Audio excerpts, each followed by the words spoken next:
There's one thing that I want to rant about. You guys might have something to say on this.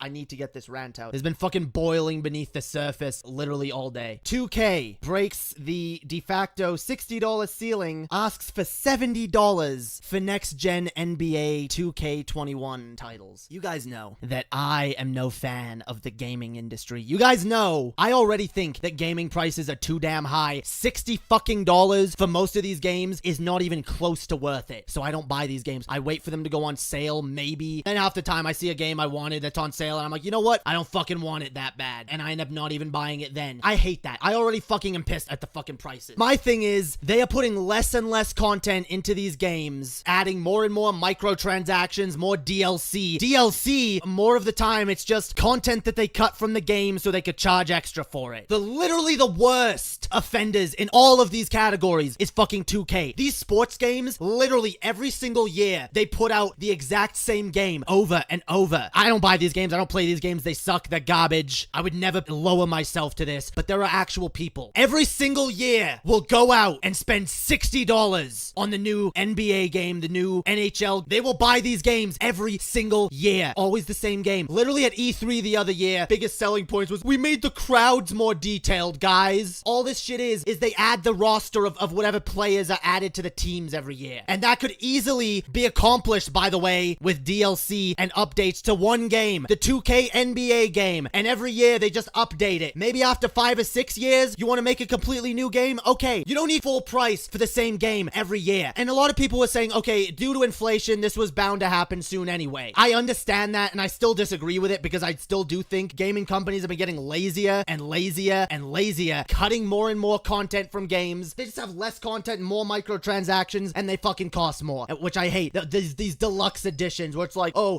pay like $200 for some bullshit you don't want. 2K, how dare you be the ones to be so presumptuous, so audacious, so fucking delusional to think that your games should be the first to have that price cap raised. I hate it so much because you know all the other companies are gonna follow suit. Here's something that I've been seeing. Here's an image that's been floating around. Here's what games cost back in the 90s. Here's what they are for inflation. Mortal Kombat is equivalent to $113 in today's dollars. I don't give a fuck. These games are easier to make now than ever. It's also a really faulty logic. Almost every AAA game that's released these days, it either gets DLC or it's fucking has microtransactions in it. Even $60 titles. These big companies, they're already nickel and diming us for more and more money. They've been getting their more money through other ways other than raising the base game. That's the thing that really pisses me off about this too, is 2K games, they're still gonna have fucking microtransactions in them. That does piss me off too, because you know they're gonna... Perfect example of how late stage capitalism just fucked everything. All these companies think that they can just get away with whatever they want, that the customer is beholden to them and not the other way around. They think they're entitled to the fucking consumer's money, and they are in some ways because they hold the monopolies and everything. Even if you want to play older games, these companies own the licenses and you have to buy them, or you can't even buy them these days. A lot of old games you just can't get anymore. Fucking capitalists, the elites, corporations, they hold everything fucking hostage. They charge us whatever the fuck they want. They're not beholden to any standards of quality at all. How many products do we buy in America on a day-to-day basis that break, that don't work, or that disappoint us in one way or another, that we just go, not worth the hassle to try and return it? I'm fucking sick of that. That's not the way capitalism is supposed to work. It's not supposed to be a trick. That's what it's become. That's why down with fucking capitalism. That shit didn't used to be like that. Go to your grandma's house or something, she still has a stove from like Damn right, yo. 1964. You wear a pair of pants for like 2 years and they have holes in them and shit. My grandmother has a microwave that's over 20 years old, dude, probably older, and it still fucking works. They used to try to compete with one another by making the best product, and we used to vote with our dollars. Capitalism used to be a fucking meritocracy. Where the fuck did that go? Quality doesn't matter anymore, guys. As long as they can sell you a product, they don't care. It's hard to return anything, like fucking nightmare. Online ordering, it's even harder because now it's like, oh, you don't like this or it didn't work? Okay, now you gotta ship it back. Oh, and by the way, we're not paying for shipping. See, they get a discount shipping it to us because they're a big corporation and they can ship a bunch of stuff in bulk and be like, okay, here's like 50 different items, but then you try to ship something and it's like, yep, here's 15 bucks. The system is just so set up to fuck average people and it's fucking insane. I hate it. Down with capitalism, dude.